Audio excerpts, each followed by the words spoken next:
Dictation शुरू होगा 10 second बाद।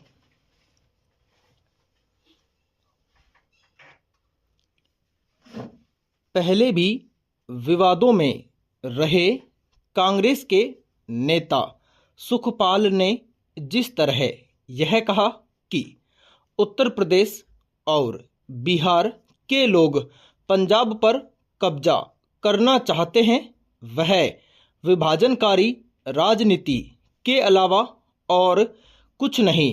उत्तर प्रदेश और बिहार के लोग तो पंजाब की समृद्धि में सहायक बन रहे हैं, लेकिन यह बात विभाजनकारी मानसिकता वाले लोग नहीं समझ सकते।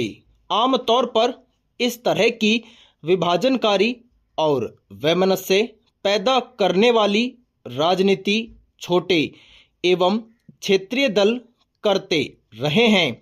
इस तरह की राजनीति देश के कई हिस्सों में समय समय पर देखने को मिली है।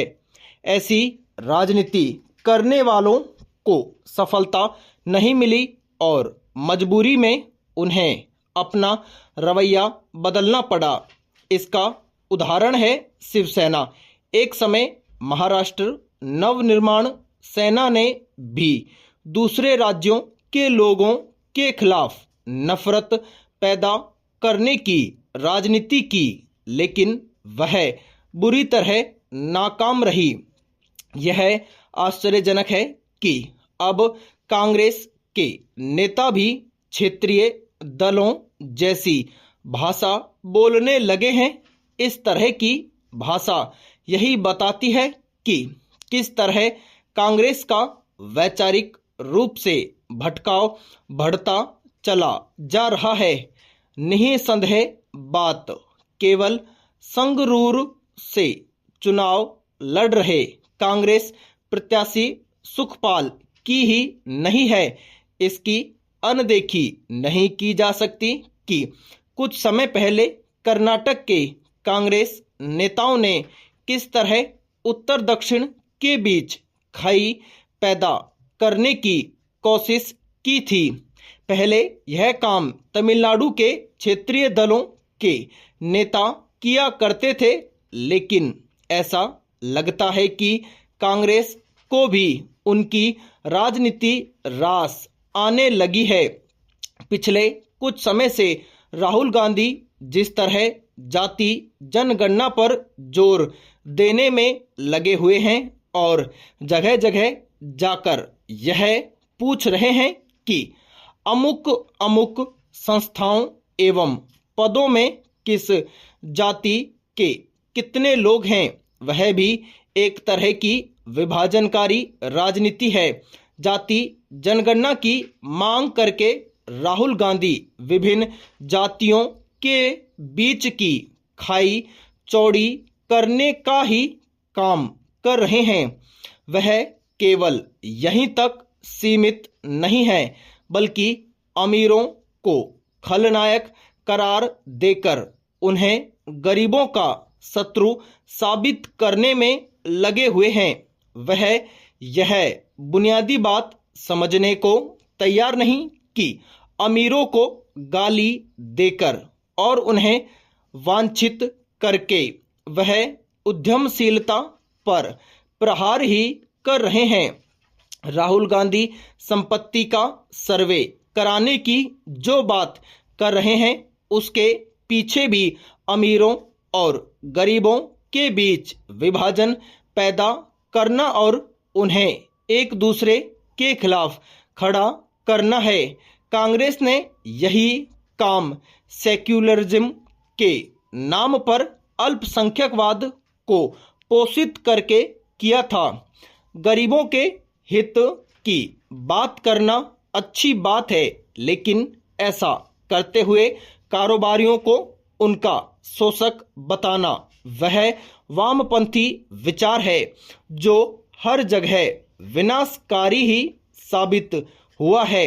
ऐसा लगता है कि वामपंथियों की संगत में आकर कांग्रेस यह देखने समझने में नाकाम है कि देश में वाम दलों की कैसी दुर्दशा हुई। पैरा।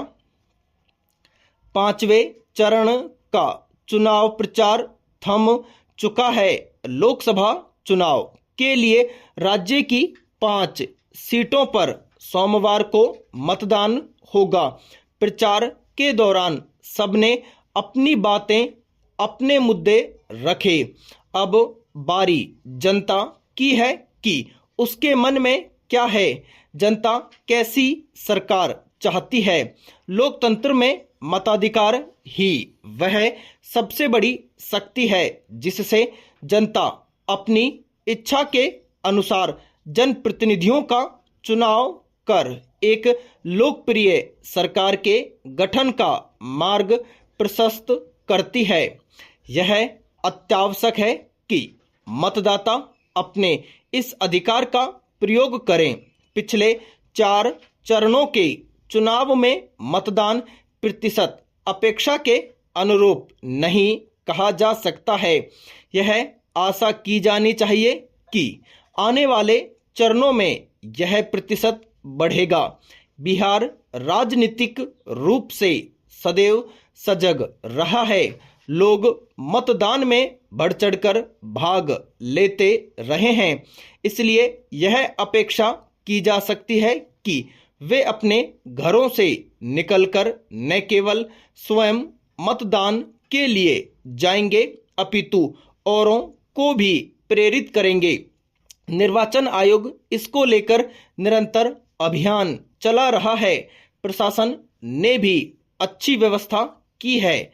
समाज के प्रबुद्ध तबके, विभिन्न सामाजिक स्वयंसेवी संस्थाओं को भी अधिक से अधिक मतदान के लिए जागरूकता अभियान में आगे आकर लोगों को प्रेरित करना चाहिए। यह ध्यान रखना होगा कि एक एक वोट महत्वपूर्ण होता है। इसी से जनप्रतिनिधि चुने जाते हैं, सरकार बनती है।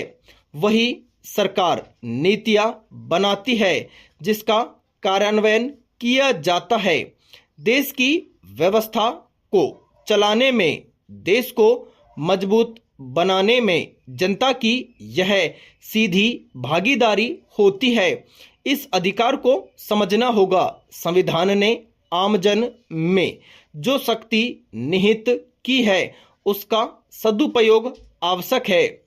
इसलिए यह अभी से तय करना होगा कि मतदान के दिन सबसे पहला कार्य मतदान केंद्र पर जाकर वोट डालना हो। उसके बाद ही कोई काम।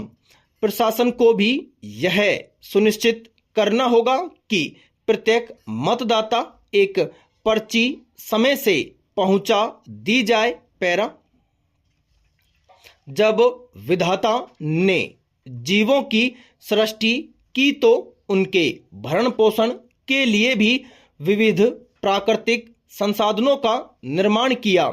ये असीमित तो नहीं किंतु प्रचुर अवश्य हैं। इनके सदुपयोग से सभी प्राणियों की आवश्यकताओं की पूर्ति हमेशा होती रहेगी। इन पर समान रूपेण सभी का अधिकार है।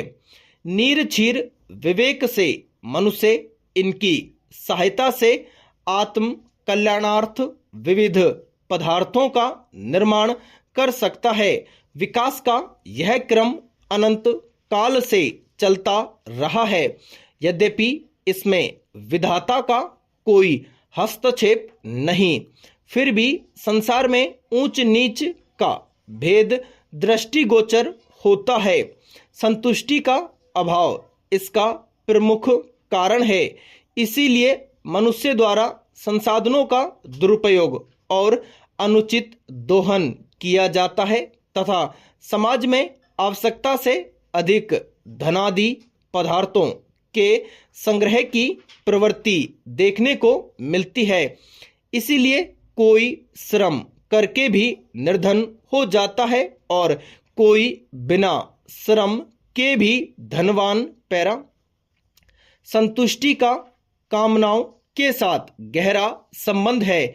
जब किसी व्यक्ति की कामनाएं अनंत हो जाती हैं तो इससे दुनिया में असंतोष बढ़ता है और असमानता भी, प्रकृति के प्रचुर संसाधन भी कम पड़ जाते हैं।